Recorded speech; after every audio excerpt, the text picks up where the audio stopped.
A father visited his little daughter's grave every day and noticed something strange. The earth above her headstone began to rise and grow.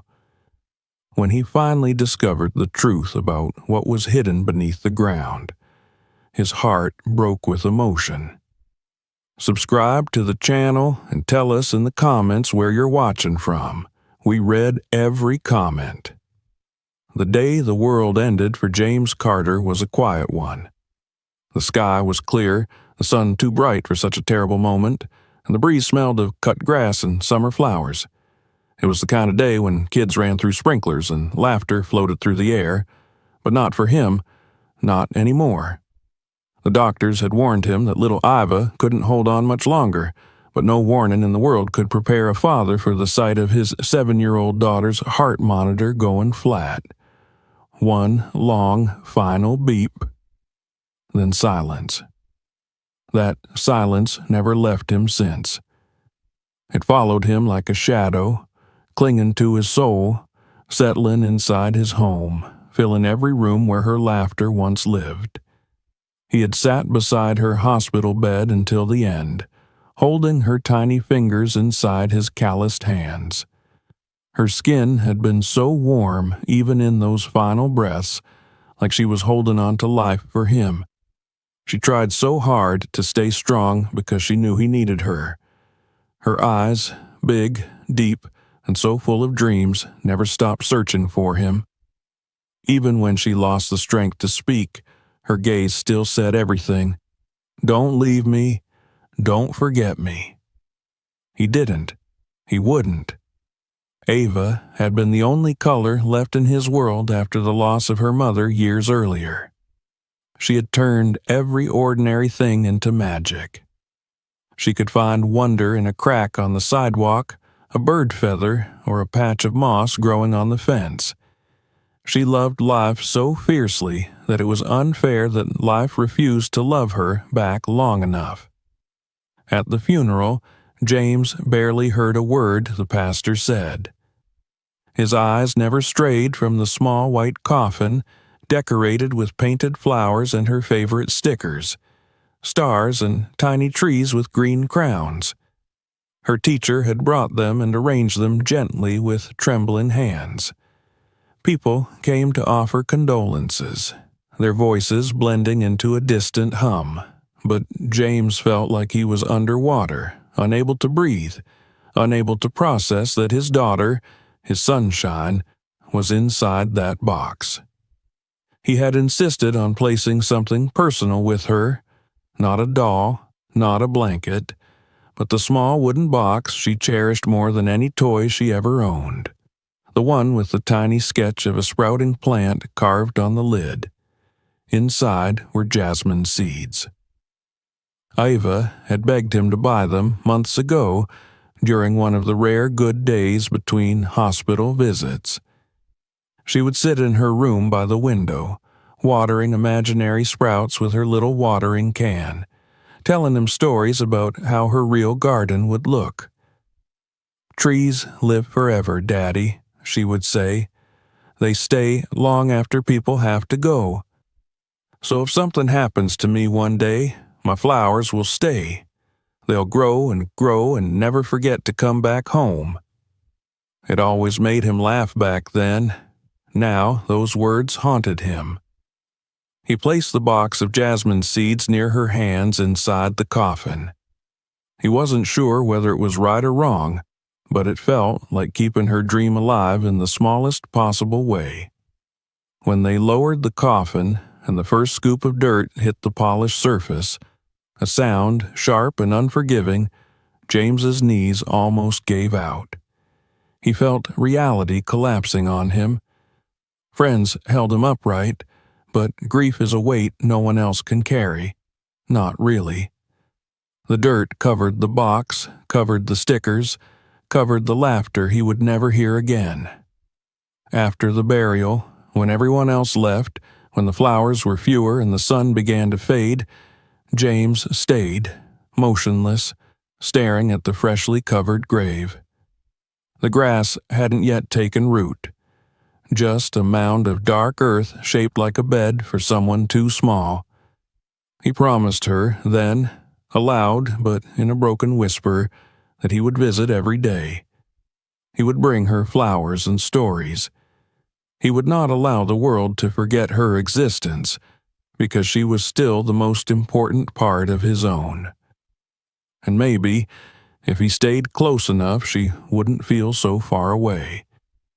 Returning home that night was the cruelest part of all.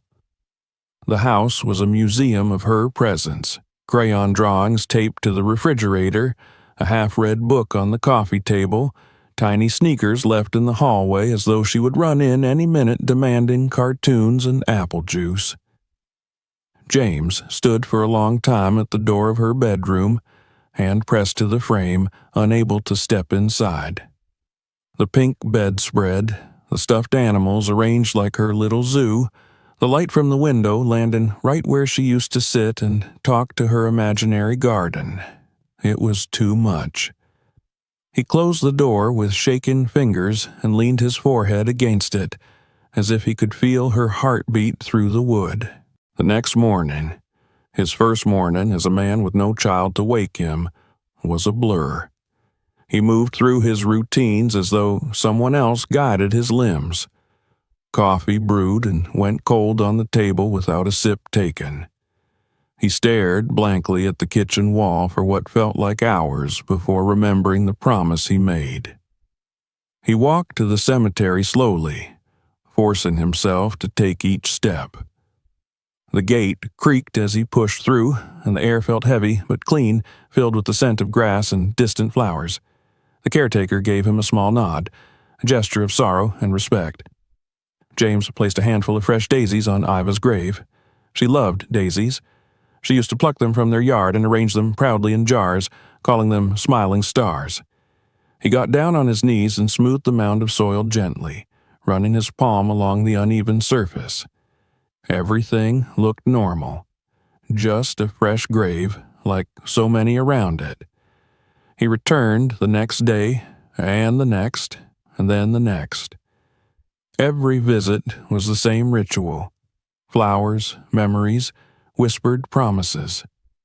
The earth was still soft from burial, but the grass around the edges was beginning to stretch upward, tiny green blades emerging from the soil like shy witnesses of something sacred beneath. It comforted him, strangely. Grass meant time was passing. Life was still moving, even if he wasn't ready to. A week after the funeral, he noticed something. The ground directly above the center of the grave seemed slightly raised, only by an inch or two, but enough that he paused and blinked at it, unsure if his eyes were playing tricks. Grief could do that. He crouched to get a closer look. When he pressed his palm onto the surface, it felt softer than usual, almost cushion-like. He pulled his hand back and brushed away some newly fallen leaves. Maybe the soil was settling unevenly, he reasoned. Maybe it was nothing. But that night, sleep didn't come easily. He tossed and turned, seeing again and again that small rise in the earth. His mind replayed the touch of the ground. Soft, warm, like it had a breath of its own. Dreams came in brief flashes, the grave swelling upward like a wave, soil trembling as though waiting for something to emerge. He woke up gasping, drenched in sweat, but through the panic he reminded himself that dreams are just dreams. The next morning, he almost ran to the cemetery. He told himself he was being ridiculous, but fear made him move faster. When he arrived, his heart dropped. The mound was undeniably higher than yesterday. The curve of the earth was smoother, rounder, a subtle hill where it should have been flat. He sank to his knees and touched the soil again. Warm, alive, too alive. His throat tightened and his breath came shallow, confusion swirling with dread. What did this mean? Had someone disturbed her resting place? The thought sickened him. Who would dare?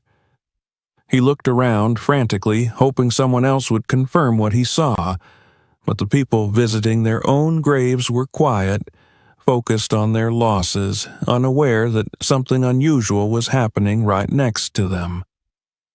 James stood and stared down at the little mound of land rising as though something underneath was stretching upward, trying to reach the sunlight, something that didn't want to stay buried. He forced himself to breathe.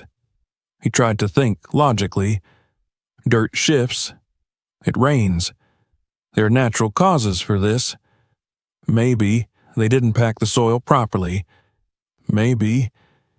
He didn't finish the thought because the truth was he didn't know.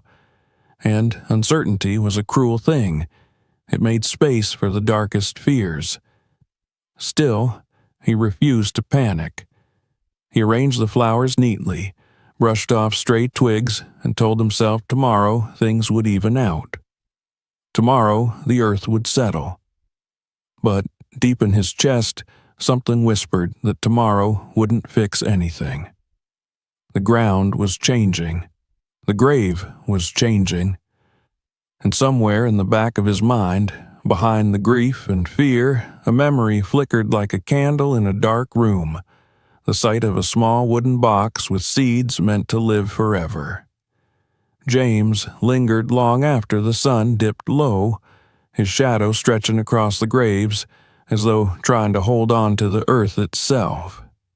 He whispered a good night to his daughter and walked away slowly, never taking his eyes off the grave until the cemetery gate closed behind him. Still, the image stayed with him, the mound slightly higher, slightly greener than the day before, as though something beneath the ground was not done living. Every morning after that uneasy discovery, James found himself waking before the alarm, his chest tight, his breath short, as though something was pushing him from the inside to get up and go. The house felt colder without Ava's laughter echoing through the rooms, without her footsteps tapping along the hallway. In that silence, his mind kept circling back to the grave, kept seeing the earth swell, kept feeling the warmth beneath his palm. He tried to drink his coffee, but each swallow tasted metallic, sickening. Half the time he forgot to drink it at all. Every part of his body was pulled toward the cemetery, toward that mound of soil that shouldn't have been changing, but undeniably was. He walked faster this time, almost jogging through the empty morning streets. Leaves rustled beneath his shoes, still wet with dawn's dew. His heart pounded harder with every step. He ignored the curious glances of neighbors out sweeping porches or letting dogs out. His face was pale, his eyes wild with something unspoken. None of it mattered. He needed to see. The cemetery gate stood open already, workers beginning their early tasks, gathering fallen flowers, emptying bins, trimming hedges. They nodded respectfully, but he hardly returned the gestures, too focused, too full of dread. His pace quickened as soon as his feet hit the gravel path that twisted between rows of stones. And then he saw it. The mound was bigger.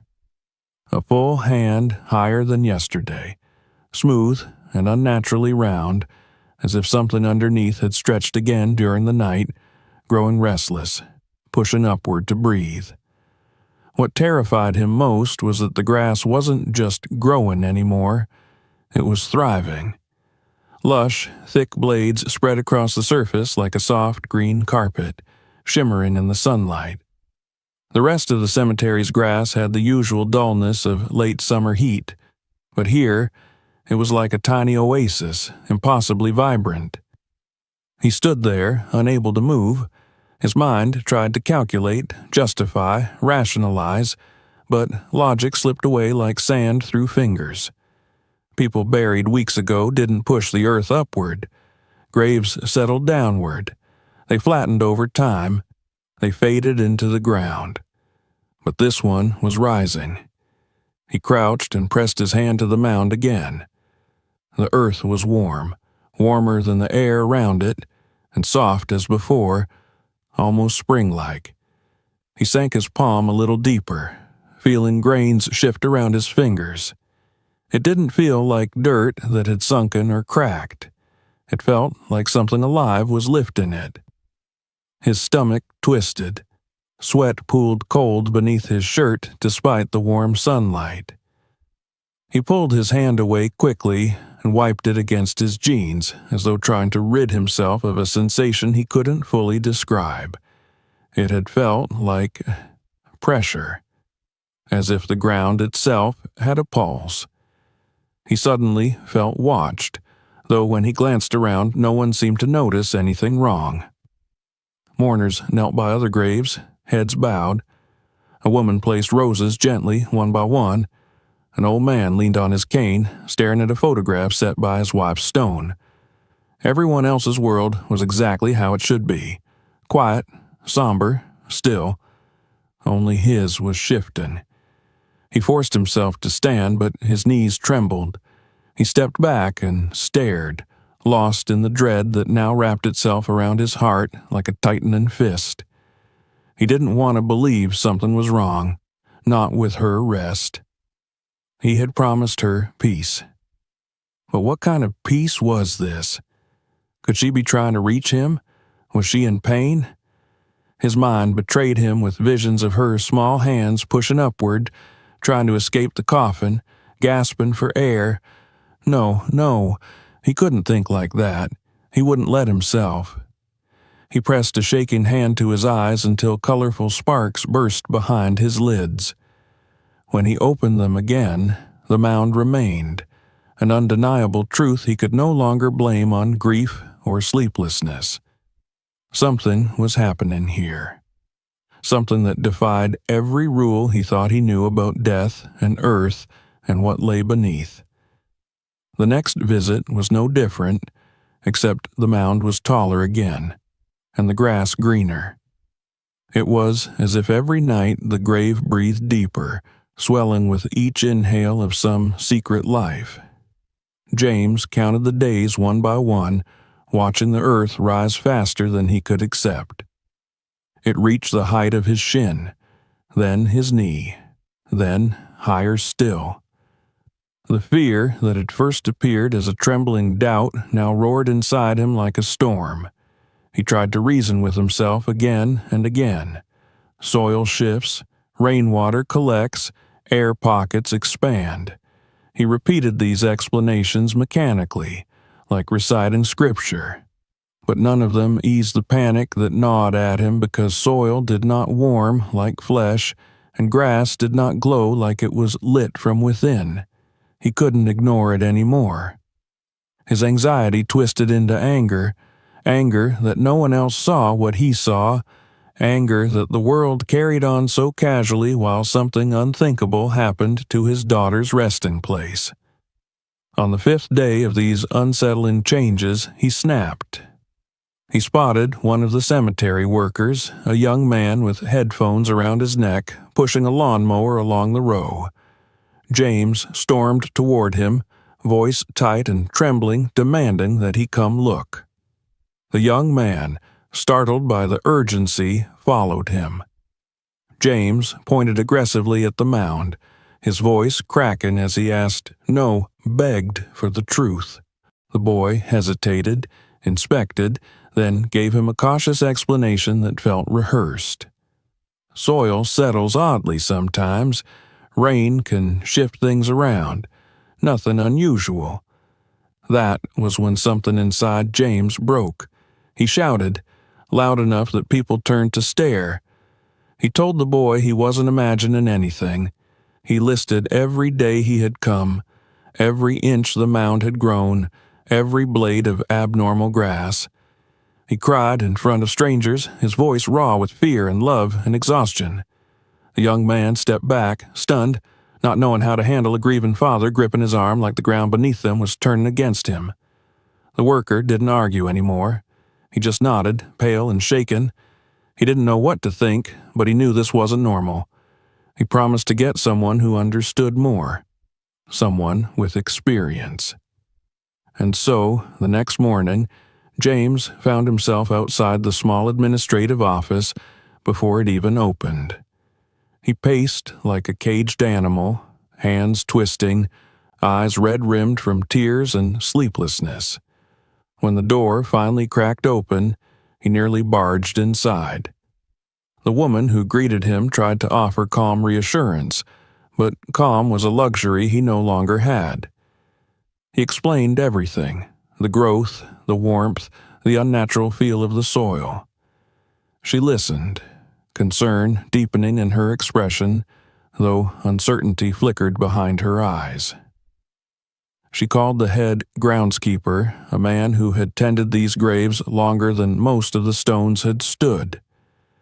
He arrived with a quiet seriousness, boots stained with mud, eyes steady.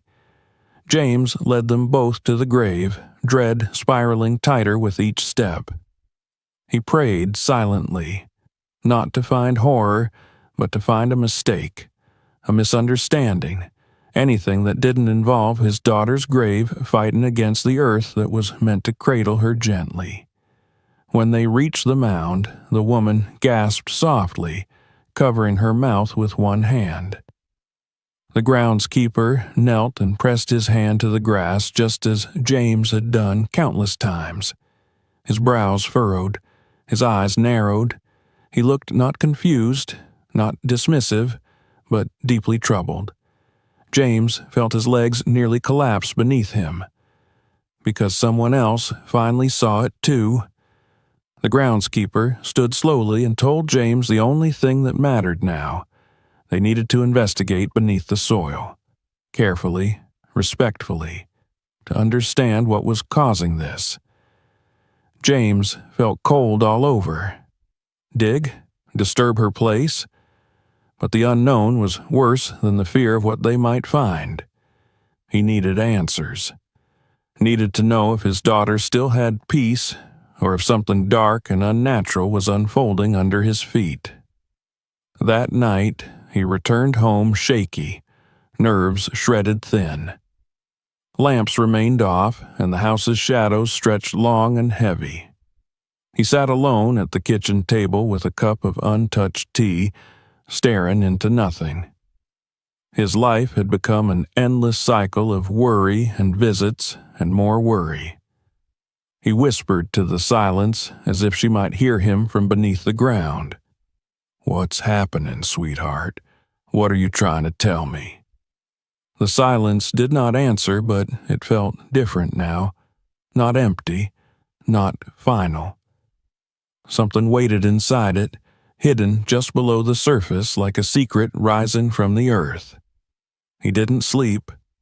Instead, he counted the hours until morning, until they would open the ground above his child, until he would either find comfort or his worst nightmare. Either way, the truth was waiting beneath that hill of green, and by tomorrow it would no longer be hidden. Morning came gray and slow, as though even the sun hesitated to start this day. James had not slept at all. He had sat on the couch through the darkest hours of the night, holding one of Iva's stuffed animals against his chest without fully realizing it. When dawn finally crept in through the windows, pale and uncertain, he was already dressed, keys shaking slightly in his hand. The house felt like a stranger to him now, too large and too quiet, and he escaped it as quickly as possible, locking the door without looking back. The air outside was heavy with humidity, the kind that pressed against your lungs. It made the world feel tense, waiting, as if something monumental was about to break the surface. As he walked toward the cemetery, his steps began to quicken with every familiar landmark he passed. He wanted answers. He wanted someone to tell him that everything was going to be fine, that he could keep believing in the normal rules of life and death. But dread hollowed him out from the inside, whispering that what was happening had no place in the ordinary world. The crew was already there when he arrived. 3 workers stood near the grave, along with the head groundskeeper and the woman from the office. They weren't speaking much. They looked like people who had stumbled upon something they didn't want to acknowledge. When they turned toward James, he saw it in their eyes. A quiet fear, or at the very least unease. Grief could create illusions, but this was not something only he could see. The mound had grown again. Taller, rounder, an almost intentional shape of a small hill now, impossibly lush and deep green. Dew clung to each blade of grass, sparkling under the hesitant sunlight as though the earth itself had been sweating. It was no longer just a mound of dirt. It was a presence. James felt his throat tighten, but he forced his legs to carry him closer. The workers greeted him respectfully, some with nods, others too anxious to speak. Their shovels were laid out on the grass, tools polished and ready. The groundskeeper explained, in his steady voice that wavered only slightly, that they would dig carefully and only near the surface, just enough to understand what was happening underneath. They promised they wouldn't disturb the coffin. They promised they would show respect. Promises were fragile things. James knew that now more than ever. But he nodded anyway, because promises were all he had left. He stepped back as the workers approached the mound. The first shovel entered the earth with a soft thunk, tearing through the unreal grass. Clumps of soil came up dark and damp, sending up a scent of fresh life that seemed out of place in a cemetery surrounded by death. The sound of digging echoed through the rows of gravestones, steady, rhythmic, unsettling. The more they uncovered, the stranger the ground appeared. The soil was far more loose than it should have been, rich like garden soil instead of the heavy clay packed over graves. And it wasn't cold. One worker paused to wipe sweat from his forehead, despite the mild temperature. He pressed his hand against the exposed dirt and looked sharply up at the others, as though to confirm that he wasn't imagining the warmth. James clenched his fists at his sides. He remembered that warmth. He had tried so hard to forget the idea forming in his mind, that maybe Ava was fighting her burial, trying to reach for the sky. The thought made chills run down his spine, though the air around him felt unnaturally warm. As the digging continued, chunks of soil began revealing strands, thin, brownish, twisting like ropes through the earth. At first glance, they looked like roots, but as more were exposed, their unnatural thickness and the way they braided together became impossible to ignore. They were alive, pulsing faintly with moisture, extending outward in all directions. Even the most experienced worker paused, eyes widened at the sight of so many concentrated under one small grave.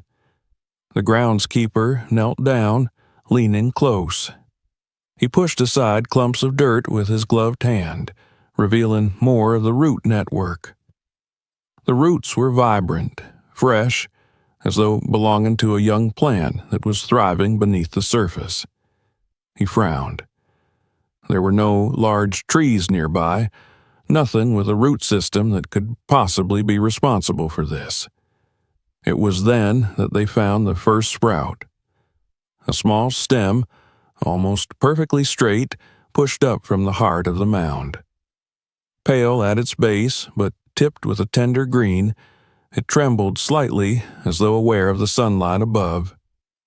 Tiny buds dotted its length, shy, closed petals waiting for the right moment to bloom.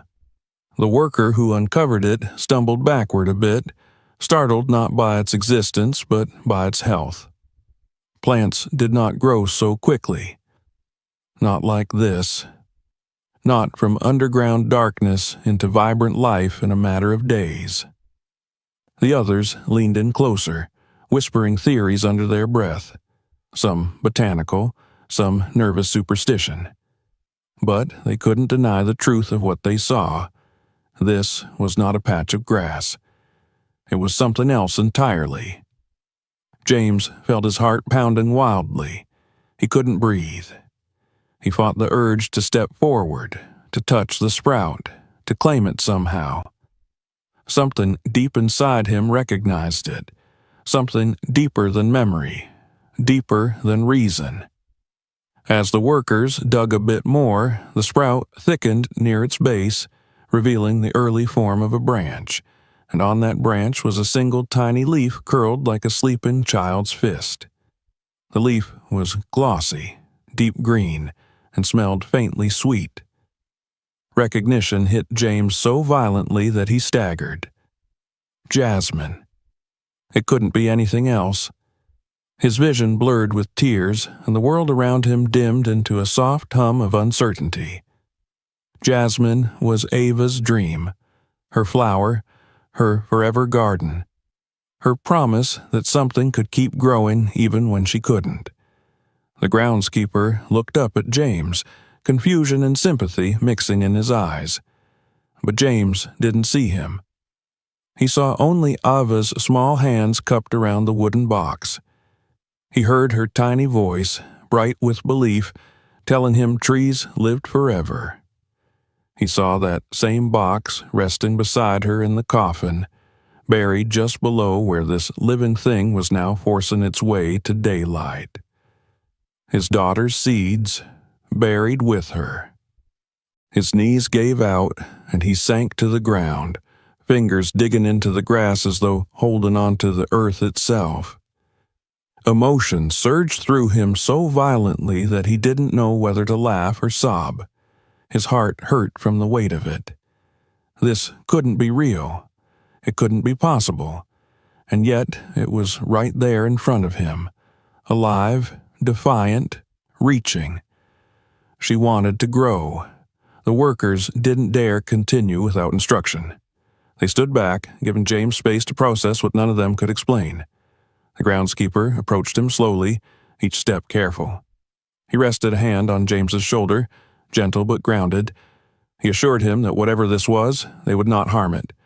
They would protect the plant, protect the grave. James wiped his tears with the back of his hand, nodding repeatedly, though his breath came unsteady. He didn't care about the rules of death anymore. He didn't care about logic or science or anything the world believes should happen when someone is buried. Ava had planted something inside the earth. Her final wish had taken root, and even death couldn't stop it. The digging stopped. The sprout remained exposed, free to the open air. The workers replaced the loosened soil carefully around the roots, smoothing the ground without covering the new life. They promised to watch it closely, to keep an eye on any further changes. They promised respect. James stayed long after everyone else left. He knelt beside the sprout for hours, unable to pull himself away. He whispered memories into the grass, stories of her favorite cartoons, how she used to dance in the kitchen while he cooked dinner, how she believed magic lived in seeds. He asked her if she could hear him, if she was still somewhere close. The sprout trembled slightly in the wind, and though logic told him it was nothing more than the breeze, his heart felt something different, felt a connection, a string stretching through soil and roots and love that refused to be buried. He eventually forced himself to stand as evening shadows lengthened. His legs were stiff, his back sore, but he didn't care. For the first time since her death, he carried something home with him. Not just grief, not just emptiness, hope. It was fragile, it was terrifying, but it was alive, just like her Jasmine. James returned home that night carrying the weight of a revelation he could neither fully comprehend nor begin to explain. His emotions waged a silent war inside him. Fear battled wonder, grief wrestled with a flickering sense of awe, and love surged beneath it all like a heartbeat refusing to fade. As he closed the door behind him, the house seemed less empty than before, as though a sliver of Iva had slipped inside with him, clinging to his sleeves like the scent of spring. He sat on the edge of his bed without removing his shoes. His hands trembled slightly, still tingling from the memory of touching the warm soil around the jasmine sprout. He stared at the wall, eyes unfocused, mind swirling with images of roots twisting upward through the darkness of the grave, weaving together, finding their way toward life. He could still hear the gentle disbelief in the workers' voices and feel the groundskeeper's attempt to hide his concern beneath professionalism. No one had said it aloud, but they all knew what that plant meant. The seeds, those tiny kernels of life that Ava cherished, had been buried with her. And now they were growing in a way that defied all normal understanding. He finally lay back on the bed, though he doubted sleep would come. His heart pounded with too many questions. Was this a gift? A message? Was Ava at peace? Or was she fighting for something, trying to reach him from beneath the soil? He imagined her smile, so bright and courageous even in her worst days, and something within him softened. This growth wasn't violent or frightening. It was gentle.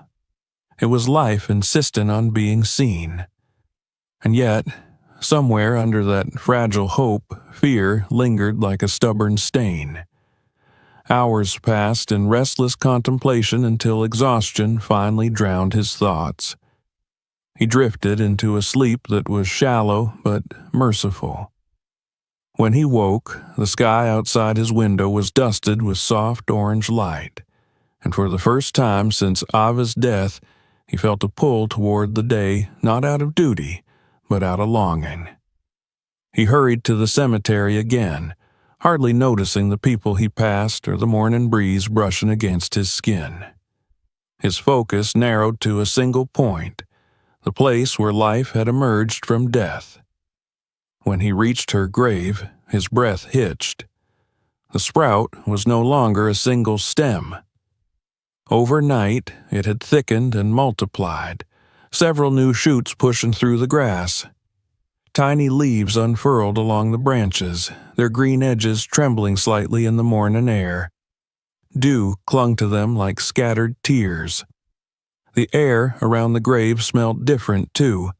Fresh, floral, tinged with the early promise of jasmine scent. It was subtle, barely there, but unmistakable. His heart swelled painfully in his chest. He knelt down, his knees pressed into the cool earth, and touched the nearest leaf with a reverence that bordered on sacred. The leaf was warm and soft, velvety against his fingertips. It was alive, truly alive. And it was growing with extraordinary speed, as though it had no intention of waiting for the world to approve. James stayed there longer than he intended. He whispered to the growing branches, telling Ava how proud he was, how amazed he felt, how grateful he was to see this piece of her refusing to be forgotten. He didn't know whether she could hear him, but speaking made his voice feel less foreign, less rusty from silence. As the days turned into a week, the transformation continued. The mound of earth no longer resembled a buried coffin's imprint. It now looked like a vibrant cradle for something thriving. The roots beneath the soil had spread wider, anchoring the growing shrub. The stems reached upward eagerly, bold and certain, and the buds grew rounder, swelling with the promise of bloom. Each morning, James arrived to witness some new change. Each evening, he left reluctantly, turning back several times as if afraid it might disappear the moment he walked away. He started bringing a small watering can with him, a green metal one decorated with fading flowers, nearly identical to the toy can Ava used. He poured the water gently around the plant, careful not to drown its fragile stems. The groundskeeper brought mulch to protect the base, and the cemetery workers installed a small fence to keep visitors or equipment from disturbing it. They spoke about needing to monitor the plant closely, making notes in their logs. But James knew their professional interest was mixed with wonder and apprehension. One afternoon, while pulling away a few fallen twigs, James noticed something glinting faintly beneath a fresh layer of leaves. His breath caught. He carefully brushed the soil aside, fingers trembling as he uncovered a tiny hair clip, pale pink with a small plastic flower attached. He recognized it immediately. It had been one of Iva's favorites. She wore it to keep her hair from falling into her eyes when she watered her imaginary garden. The clip should have been in the coffin with her, tucked inside the small bag of personal items the funeral home placed there. Now it lay on the surface of the earth, as if the roots had gently lifted it up, returning it to him. He held it in his palm for a long moment, the weight of it disproportionate to its size. It was as if the earth itself had given him a piece of his daughter back. His throat tightened, and he pressed the clip to his heart, tears falling silently onto the grass. This was no longer a mystery to fear, it was a miracle growing before his eyes. Yet even miracles carry shadows. Because as much as he wanted to embrace the beauty of what was happening, another part of him, buried deep but persistent, whispered questions he couldn't silence. Why was it happening so fast? What force could push roots through layers of earth and wood so effortlessly? What if this growth was not peaceful but urgent? What if Iva was not sending him a message of comfort, but a plea for help? He tried to chase these thoughts away, but they returned at night, crawling through the cracks of his mind like vines searching for light. He would lie awake, staring into the darkness, imagining the coffin beneath the soil, the roots threading through its edges, creeping inside. He imagined them wrapping around the little wooden box of seeds, pushing, splitting, rising, breaking open wood and memory alike. He feared seeing more of her things rise to the surface. He feared what might follow. Days continued to pass, and the jasmine plant grew into a small shrub full of potential energy. The buds became more defined, round, white tips swelling with life. One morning, he arrived to find the first bloom open. A lone jasmine flower, pristine and bright, glowed against the green leaves. Its scent, though modest, carried through the air in a way that hit him straight in the chest. It was as if the flower had whispered his daughter's name, soft, gentle, and unmistakable. He fell to his knees and wept, not in agony as before, but in a raw mixture of love and relief. The bloom was a promise kept. It was Ava's voice saying, "I'm here, Daddy." As he cried, wind brushed through the branches, making them rustle softly like a child's laughter carried through the grass.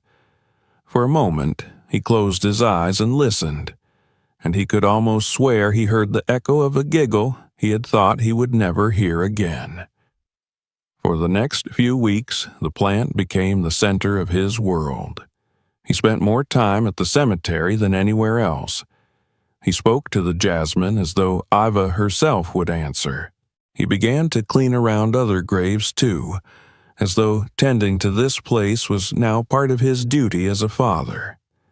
The workers allowed him the space and time he needed, and though some whispered quietly among themselves when they thought he couldn't hear, their gazes were kinder now. They saw what he saw, life insisting on being remembered. Despite everything, there remained a nervousness in the air whenever someone approached the grave. The groundskeeper, a man who had spent decades in the presence of death, often paused longer than necessary before turning away from the mound. His eyes lingered not on the flowers, but on the earth beneath, wondering perhaps what else might rise from that soil. James tried not to think about their apprehension. He focused on the living plant in front of him. He focused on the hope it gave him. because every new leaf was a reminder that Iva had not simply vanished. She had left a piece of herself buried in the earth, and that piece was stretching up toward the sun with defiance and grace. The terror of the unknown did not disappear entirely. It clung to him in the quiet moments, waiting for his mind to wander into darker places. But with each bloom that opened, with each day the shrub grew stronger, a new emotion began to rise within him, something like acceptance, something like peace. He would never stop missing her. The ache in his chest would never fully fade, but now he had something to nurture, something to protect. A living reminder that love does not end simply because a heartbeat does. Ava's jasmine was growing into something beautiful, into something undeniable. And for the first time since her death, James felt the faintest glow of possibility inside him, the belief that maybe, just maybe, life could still hold something worth living for. The days that followed moved with a rhythm James had never anticipated, a rhythm rooted in the soil, in the slow but determined pulse of something growing from grief. The jasmine shrub, once barely noticeable among the other graves, had become the first thing he thought about when waking, and the last thing that drifted through his mind before sleep finally claimed him. It stood no higher than his thigh at first, but its leaves grew broader every day, each one unfurling like a small green flag of persistence. The buds multiplied, turning the mound into a constellation of tiny white stars waiting to open. Before Ava's death, mornings had always been a rush, packing her lunch, searching for misplaced shoes, brushing tangles from her hair while she giggled and protested that she could do it herself. Now the mornings were slower, quieter, but they had regained something, a purpose beyond surviving another day in a home that felt like a tomb. His first smile in weeks appeared the moment he saw the jasmine blooming a little more than the day before. He was no longer only a grieving father. He had responsibilities again, a life to tend to. Every morning, he arrived at the cemetery with his green watering can, filled with fresh water from the tap at home. He crouched down at the base of the shrub and poured carefully, watching the soil drink greedily, as though it had waited all night for this ritual. His hands moved gently, precise, the same way he once brushed hair from Iva's forehead, or held her fragile wrist when nurses inserted needles. Caring for the jasmine felt like caring for her. Her memory had changed from a wound to a living thing, delicate, yes, but full of resilience. The workers noticed the change in him as much as in the plant. The groundskeeper always greeted him respectfully, sometimes pausing to watch James whisper a greeting to the leaves before stepping aside to give father and daughter their time. Others stopped by occasionally with small comments. "It's beautiful. Never seen anything grow that fast. Your little girl must have loved flowers." Each remark a reminder that Ava's presence was felt beyond the deep ache inside his chest. There were days when a few visitors approached, drawn either by the unusual sight or the scent beginning to fill the air. The jasmine was budding faster now, blossoms opening like eyes awakening from slumber. The fragrance unfurled around the grave in soft, sweet waves, subtle but impossible to ignore.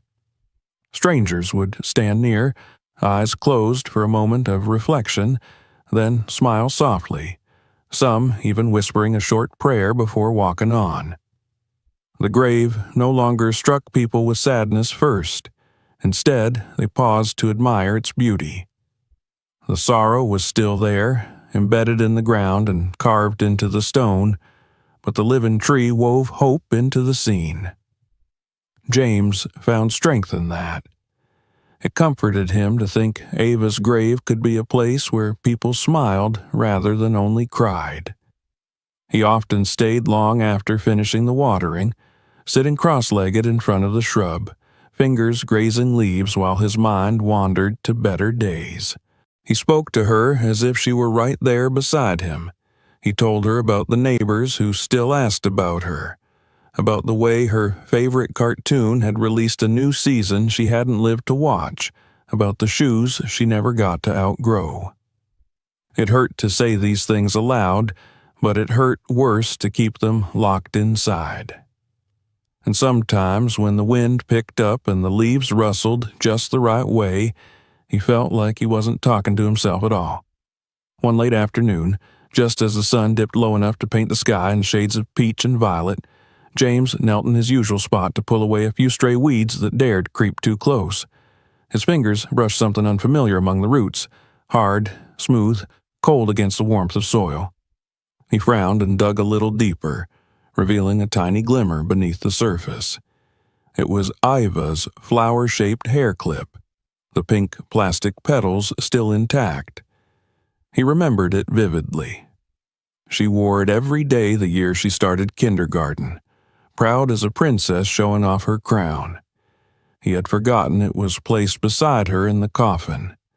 Now it lay in his palm, dirt clinging to the edges as though reluctant to let it go. The roots must have wrapped around it and slowly nudged it upward, pushing it through the soil like a gift. His chest constricted. Tears gathered before he could stop them, but this time they weren't just tears of grief. They carried gratitude. It felt like Ava was returning pieces of herself to him, ensuring he remembered not only the moment he lost her, but every moment he had loved her. He pressed the clip to his heart and whispered "thank you" into the wind. The leaves answered with a gentle shiver, and for one fleeting second he swore he smelled her shampoo, that floral sweetness she always carried after washing her hair. The house was changing too. When he returned home each evening, the space no longer greeted him with suffocating silence. He had begun cleaning slowly, room by room. He washed the dishes that had sat untouched for weeks, took out the trash he'd ignored since the funeral, folded laundry rather than leaving it draped over chairs. He even opened Ava's bedroom door. The first time, he stood there frozen at the threshold, eyes locked on the small pink bed with its quilt still rumpled from her last night sleeping in it. Her drawings still lined the walls, gardens filled with magical trees, smiling suns, families holding hands. Those pictures used to hurt him like broken glass under skin. Now they felt like lanterns against the darkness. He didn't change anything in her room, but he entered it more often. Sometimes he sat on the floor, surrounded by her toys, and read aloud from the storybook she liked most. Other nights, he sat on her bed, staring at the window where she'd once lined up her seeds and talked about the garden she would grow. When he closed his eyes, he pictured jasmine vines spiraling up the walls inside her room, blooming from the corners, turning the air rich with life. The fantasy didn't hurt like it used to. In fact, it kept him breathing. Neighbors saw him outside more as weeks passed. He trimmed the hedges, cleaned his porch, even greeted the mailman again. The world hadn't changed. His sorrow hadn't vanished. But now he carried a companion with him every day, living proof of Ava's dream. One afternoon, as he sat with the jasmine, the wind blew stronger than usual, sweeping through the branches and making them sway. The sound the leaves produced wasn't harsh or chaotic. It rose and fell with a cadence that made his heart stutter. He leaned closer, head tilted, breath held. The leaves rattled against each other rapidly, almost like syllables, like a voice, faint and distant, yet familiar. He closed his eyes. The sound transformed in his mind into a giggle, musical and airy. The giggle turned into a whisper he had not heard in far too long, a whisper that sounded like someone small and joyful calling him Daddy. His eyes flew open, and he clutched at his chest as tears rolled freely down his cheeks. It wasn't real, he told himself. It couldn't be real. It was just wind. But part of him, part that still believed in magic the way his daughter had, felt certain the wind had carried her voice to him for just an instant. He wasn't crazy. The grief had not devoured his sanity. Something was happening beneath those blossoms, something neither cruel nor frightening, but deeply, achingly beautiful. That night, he left the cemetery reluctantly, promising her he'd be back early the next morning. When he locked his front door, he paused, feeling something shift inside him. The jasmine wasn't just growing at her grave, it was growing in him. It was turning sorrow into strength, and that strength was beginning to rebuild his life one breath at a time. The next day, he brought a small gardening book with him, studying the best ways to care for jasmine. He wanted to make sure he did everything right. He read about sunlight and spacing, about pruning and watering schedules. The plant seemed to thrive regardless of his learning, but taking care of it made him feel useful again, needed again. And the more he learned, the more deeply he understood one simple truth. The jasmine wanted to grow. It wanted to reach higher, spread wider, take up space in the world the way Ava never had enough time to do. He noticed the groundskeeper keeping a closer watch, too. The older man lingered at the edge of the path sometimes, pretending to check the soil or the fences nearby, but really observing the phenomenon he couldn't explain. Their eyes met a few times. His gaze wasn't frightened anymore, but reverent, touched by a wonder he couldn't hide. When he nodded to James, it felt like an acknowledgement that something extraordinary was happening here, and they were both witnesses. With every week that passed, James found himself breathing easier. He still missed Ava with every heartbeat, but now there was a way to show his love, a way for his love to keep living. The jasmine had grown tall enough that the first set of branches reached his waist. Soon it would be a true shrub, and maybe someday even a small tree. It would provide shade for her grave. It would fill the air with the fragrance that wrapped around visitors like a gentle embrace. It would be a legacy. James often looked around at the other graves, imagining what it would be like if everyone planted something that lived on after them. If cemeteries were filled with gardens rather than only stones. If life and death stood together instead of apart. Ava had always seen the world that way, connected, hopeful, full of renewal. Her garden was growing now, and he was growing with it. For the first time since she took her last breath, James felt that maybe he could take another step forward, not away from her, but toward the future she had dreamed of. A future where things kept blooming. A future where his love for her wasn't a wound, but a root, strong and planted deep, holding him steady as he learned how to live again. It was not happiness, not yet, but it was hope. And hope was enough. It had been weeks since the jasmine first broke through the soil, and the cemetery no longer felt like a place of endings for James. It had become a place of routine, of renewal, of conversations whispered into the breeze. Yet, with every new bud that opened, with every gentle leaf that brushed his fingertips, a deeper emotion began stirring inside him, an emotion he hadn't dared feel since the moment Ava's heart stopped beating. It felt like closeness, like presence, like she was still here in a way he could almost reach.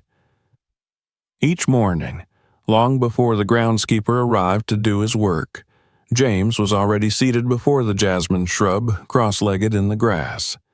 Sometimes he brought a thermos of tea, and 2 paper cups, placing one carefully beside the base of the plant, the same way he used to pour juice for Iva at breakfast. He talked to the leaves as though they were listening. Often his voice would start strong, calm, even a little playful, but by the time the sun had fully risen, his tone softened to that gentle register he used only with his daughter, a voice that seemed too fragile for anything except love. He would tell her about the night before, how he finally cleaned the hallway walls where her drawings once hung, promising to frame a few of her best pieces when he had the courage. He would tell her about the book he tried to read but couldn't focus on, how he kept imagining her curled up beside him, head resting against his arm as she drifted to sleep mid-story. He'd confess his fears, too, the fears he plastered over with forced smiles when he ran into neighbors or co-workers. He'd admit that sometimes he touched the empty chair at his kitchen table and pretended her legs were dangling off the edge, swinging happily as she chattered about school. The wind would rustle through the leaves at just the right moments, making him pause, heart swelling painfully. The timing felt too perfect to be coincidence. It felt like a reply, a reaction. A conversation continued through nature. One morning, he rested his hand on the shrub the way a father rests his palm on a child's back, steady, protective. The leaf beneath his fingertips trembled gently, and a warmth traveled through his skin, as if something inside the plant had acknowledged the touch. The warmth lingered there long after his hand fell away. He closed his eyes and swallowed hard. It was getting harder not to believe. The jasmine continued to grow faster than any plant had a right to. The branches multiplied, weaving upward and outward with a confidence that left even the groundskeeper baffled. He tried to hide his astonishment, but James saw the way the man's expression changed each time he checked on the shrub, how wonder slowly replaced skepticism. Sometimes he lingered nearby a moment too long, his head slightly tilted as though straining to hear something he couldn't explain. When visitors wandered the cemetery, they noticed the jasmine immediately. Some approached James, asking if a memorial garden had been planned from the beginning. Others simply marveled at how beautiful the grave looked, decorated by nature itself, rather than by artificial bouquets destined to wilt. A few spoke in hushed reverence, as though the place held a blessing they couldn't quite name. But occasionally, someone's gaze lingered too long, unease clouding their curiosity. They would mutter superstition or whisper the word unnatural like a warning, insisting things from graves were meant to stay beneath them. Those comments pierced James, but not deeply enough to take root. He knew what he knew. Love was not unnatural. Ava's dream was becoming reality, and that was something sacred. Yet grief has a way of ambushing the heart in unexpected moments, especially as anniversaries creep closer. The first of those days came on a quiet Thursday evening, exactly 1 month since she was buried. Work had been exhausting. He had forced himself through the motions, pretending he was ready to function again. But even when surrounded by people, the weight of the date pressed down on him, tightening his chest until breathing felt like a conscious effort.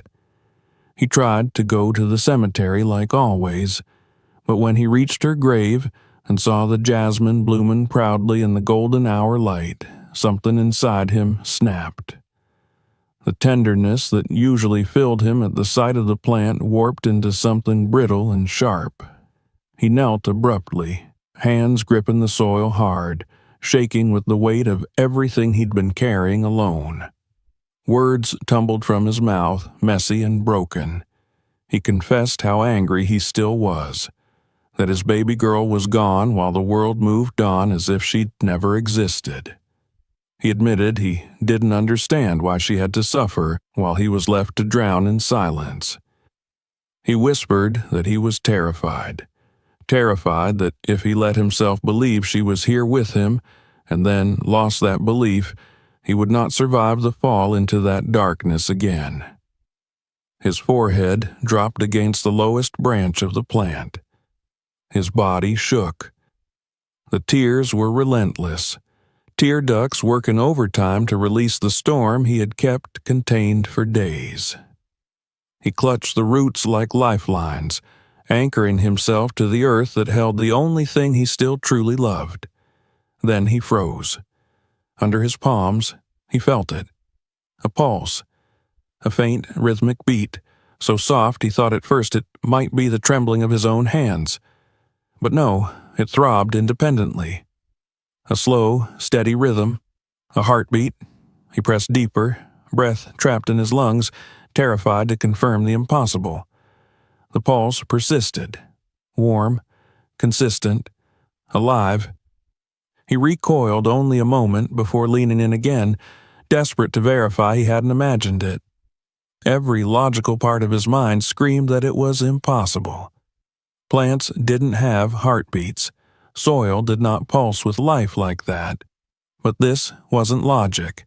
Logic had died with Ava. This was something far older, something that beat in the roots of love itself. He looked up, breath uneven, eyes glistening with disbelief and something transcendent. The shrub trembled, not violently, not like before, but in a gentle, soothing sway, almost like the way a child shifts in their sleep while dreaming peacefully. He whispered her name. Iva. The leaves answered with a slow ripple, as though stirred by an invisible hand. He wanted to scream, to laugh, to collapse, to run, but he didn't move. He couldn't. His body was caught between terror and wonder, between fear of the unknown and faith in what his heart so desperately wanted to believe. He stayed there long into the evening, listening, really listening, to the life beneath the ground. To the heartbeat that wasn't hers anymore, but wasn't entirely separate from her either. He felt like he'd been granted access to a new kind of communication, one built on presence rather than speech. When the sky darkened and the cemetery lights flickered on, casting faint halos across the grass, James finally stood. His legs trembled as though he had run a marathon. He looked at the jasmine, now a full, almost bush-like plant, and it seemed to glow faintly in the darkness, its blossoms like tiny lanterns illuminating the stone behind it. He walked home slowly that night, but with a steadier pulse than he'd had in years. The wind followed him, carrying a soft fragrance of jasmine that clung to his clothes like a silent companion. Back home, he didn't collapse into emptiness. Instead, he took out Ava's old baby photo album and placed it open on the coffee table. He retrieved the pink hair clip from his pocket and set it gently beside the pictures, both objects glowing in the warm lamplight. He cleaned off the dust that had gathered on picture frames and placed them more prominently on the shelves. Then he turned to her bedroom. He switched on the small nightlight shaped like a moon, the one she insisted should stay on so the stars don't get lonely. He gathered a few of her toys into his arms and sat on her bed for a moment, breathing in the faint residue of her childhood scent. Nothing in his heart felt healed, but something felt hurt. In the following days, his conversations with the jasmine grew even more intimate. He would sit with his eyes closed, letting the sound of the leaves wash over him.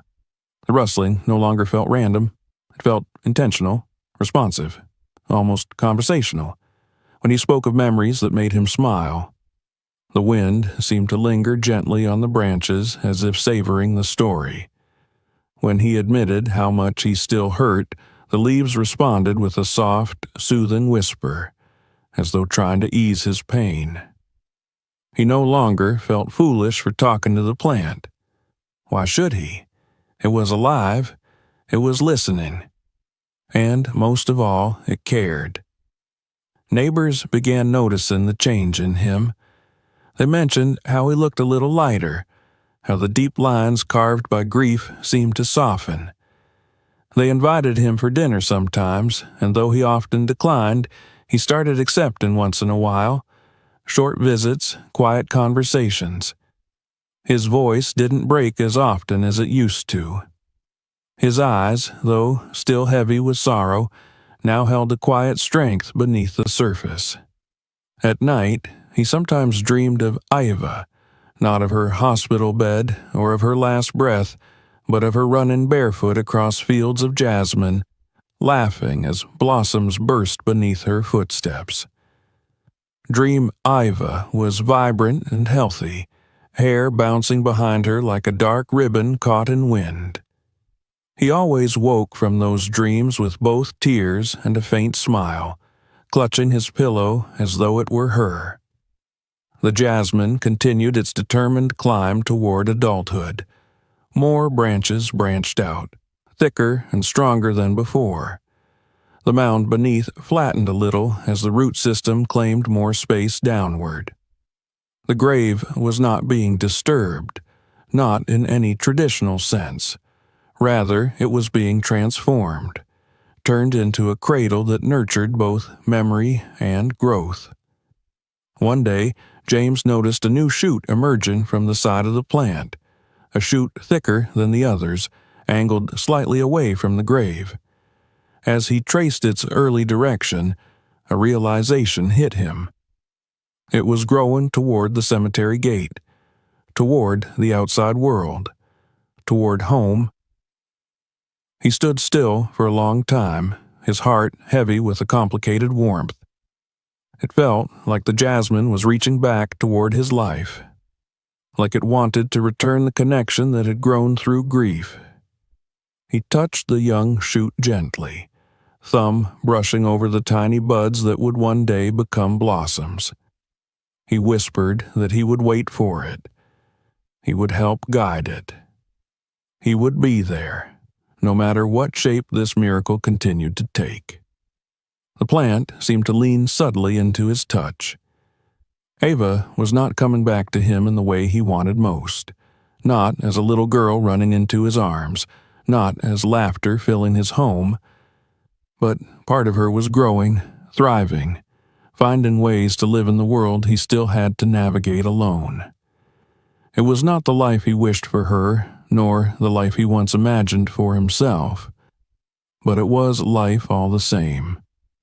And life, no matter how it comes, deserves to be cherished.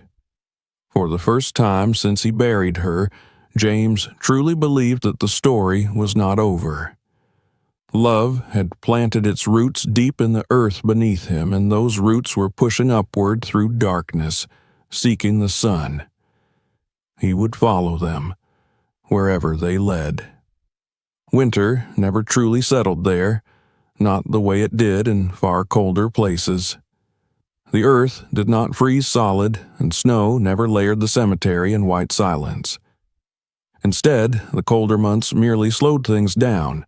The grass grew a little less eagerly, the wind carried a sharper bite, and blossoms saved their perfume for warmer days. Yet, even during these quieter times, the jasmine at Ava's grave continued its impossible transformation. The branches thickened and multiplied, pushing upward with steady resolve, forming a lush crown of green that stood out boldly against the muted tones of winter's approach. The shrub had grown almost as high as James's shoulder now, an undeniable symbol that life had rooted itself where loss once reigned alone. James found comfort in this change.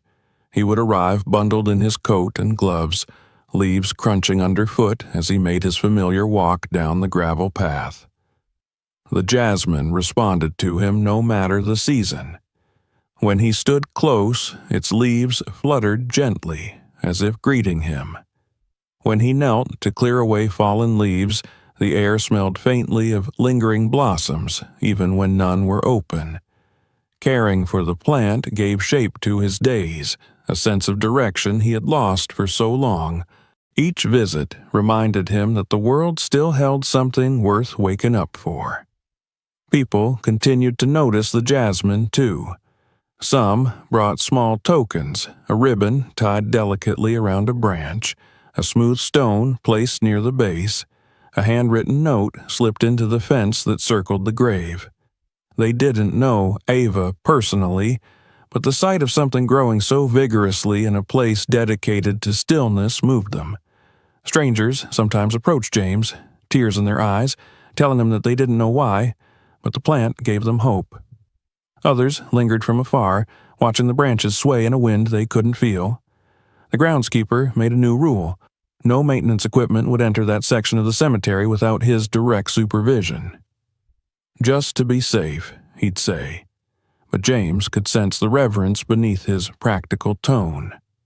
One early spring morning, after a particularly difficult night filled with dreams of hospital lights and steady monitor beeps, James arrived to find that the jasmine had sprouted a cluster of new shoots extending boldly away from the grave. They stretched in different directions, like a child reaching out to explore everything at once, refusing to be confined to one small corner of earth. One shoot in particular caught his attention. A strong stem, thick as his finger, angled unmistakably toward the cemetery gate, toward the road beyond, toward home. He paused before kneeling beside it. The direction felt meaningful, intentional. He traced the stem with gentle fingertips, careful not to bend or break the delicate new growth. The young shoot quivered beneath his touch, a tremor running through it like a heartbeat. The sensation radiated into his hand, warm and pulsing, impossibly alive. It reminded him of how Ava used to cling to his finger when they crossed the street together, always tugging him ahead, excited to see what lay just out of sight. He couldn't deny what this felt like. She was reaching back toward him. The idea kept circling his mind as spring days grew longer. The jasmine stood taller, its branches woven upward into a canopy that cast a gentle shade over the gravestone. The flowers were blooming again, tiny fleets of white stars, their scent thickening the air with sweetness that clung to his clothes long after he left. At night, when he returned home, the fragrance still lingered faintly on his sleeves, a reminder that he had not walked away from her, only toward another moment until he saw her again. As the shoot continued to grow, James considered speaking to the groundskeeper about taking a cutting, one that might be nurtured into a new plant. The thought scared him at first, as if separating a branch from the jasmine might sever some sacred connection. But the more he watched that shoot lean toward the gate, the more he felt that this was not a separation. It was an expansion of Iva's presence, a widening of the garden she had begun beneath the soil. One day, the groundskeeper approached him after watching James study the shoot in silent contemplation. The old man stood at his side for a while, observing the plant with thoughtful eyes. Then he quietly suggested that, when the time felt right, they could transplant a part of the jasmine to James's home. His voice held no pity or clinical curiosity, only respect. The idea settled into James like a seed, small but full of promise. The next morning, James arrived with a pair of pruning shears borrowed from the groundskeeper, and together they knelt in the grass. The cemetery was quiet around them, early enough that even the birds sat still on their branches, feathers puffed up against the chill. James's hands trembled as he selected the shoot he'd been watching for weeks. He whispered a soft apology, though he was certain the plant understood this was done with love. When he snipped the stem, his heart clenched, but the jasmine did not recoil. The leaves seemed to flutter more boldly, as if encouraging the change. They placed the shoot in a pot of rich soil, carefully packed and watered. The groundskeeper showed James how to secure it, how to stabilize the new life so it wouldn't topple under its own weight. When they were finished, James cradled the pot in his arms, afraid to hold it too tight yet terrified of dropping it. He carried it to his truck with the same caution he once used when lifting Ava after she'd fallen asleep in the car. The drive home felt like transporting a piece of her. It felt like leading a fragment of the grave toward a new chapter, outside the walls of loss. He placed the potted chute carefully on the passenger seat, fastening the seatbelt around it with a soft laugh that surprised him. It was the first laugh that had escaped his lips without pain in a long time. He spoke to the plant as he drove, promising to find the perfect place for it, promising to protect it, promising he would learn how to help it grow tall and strong. When he stepped into his house carrying the pot, a strange warmth flooded the rooms. The jasmine cutting seemed to brighten the entryway instantly. James walked to the front window, Ava's favorite spot where she once lined up her imaginary garden, and set the pot in the sunlight. The chute leaned toward the glass, leaves catching the glow eagerly. In the evenings that followed, the house slowly transformed. He opened the blinds each morning, letting sunlight pour into spaces once left dim on purpose. He placed photos of Ava in new frames and stood them proudly on shelves, no longer hiding them behind doors or burying them under papers. He stood in her room some nights, breathing in the warm jasmine fragrance that had begun to drift into the house, imagining her sitting up in bed, pointing excitedly at the plant in the window. "You did it, sweetheart," he whispered each time.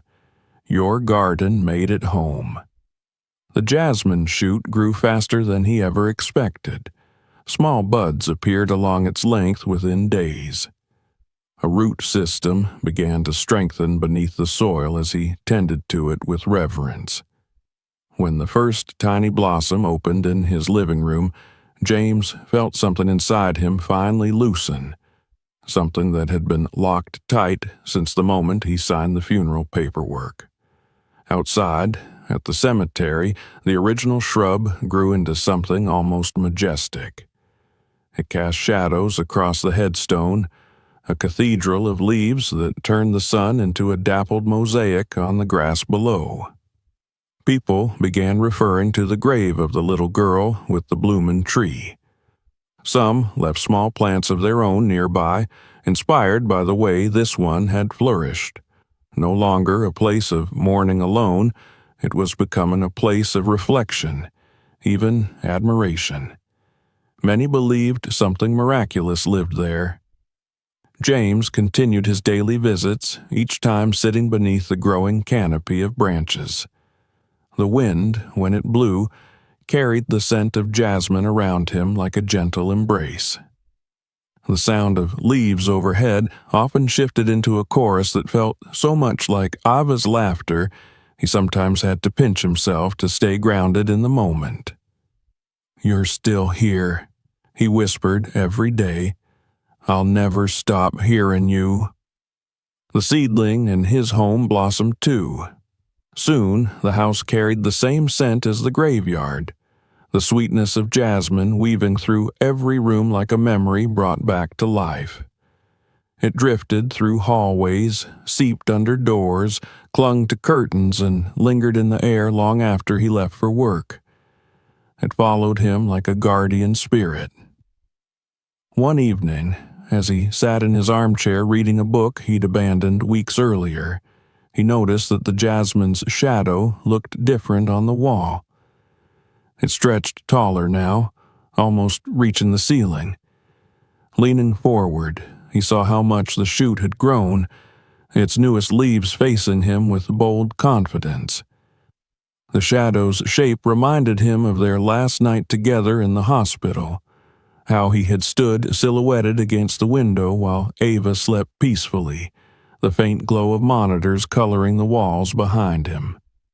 He remembered touching her hair gently, promising that he would always be there for her. Now, she was keeping that promise too, in a form both ordinary and extraordinary. As the moon rose higher outside his window, he closed the book and walked up to the jasmine, speaking softly to it just as he did at her grave. The leaves rustled lightly in response. He reached out and rested his palm against the stem, feeling again that soft vibration, the rhythm of a heartbeat that wasn't his. He closed his eyes and let the warmth spread into him, up his arm, into his chest, soothing the aches he still carried. In that moment, he realized something fundamental. The jasmine wasn't a replacement for Iva. It didn't erase the pain of losing her, and it wasn't meant to. Instead, it had become a bridge, a connection between what was taken from him and what was left. Love had found a way to continue growing, even in the soil of death. He looked around his living room. The photographs shone in the lamplight. The scent of jasmine filled the air, and he felt her. Not as a ghost lingering painfully between worlds, but as a presence rooted deeply into his life. She was in every leaf, every blossom, every moment he chose not to give up. When he visited the cemetery the next day, the morning sun painted golden patterns through the branches of the jasmine. It stood tall and proud above Iva's name carved into the stone beneath it, no longer a symbol of endings, but of beginnings. He knelt down, fingers brushing the grass around the roots. He didn't beg for her voice anymore. He didn't ask for signs. He didn't demand miracles. He simply sat with her. And that was enough. A soft breeze fluttered through the leaves, stirring the blossoms into faint dances. He lifted his head and smiled, imagining her twirling beneath the petals, hair flying behind her like a ribbon caught in wind. "Good morning, Ava," he whispered. "Look how tall you're growing today." In the rustling leaves he heard the echo of her laughter, clear and bright as sunlight. Love had not been buried with her. It had taken root, and it would continue to grow forever. If this story touched your heart, don't forget to subscribe and click the bell so you won't miss our next incredible tales. Check out our other videos for more mysteries, surprises, and moments that will leave you speechless. Share this video with your friends and family, and let us know in the comments where you're watching from. We read every message and love hearing your stories.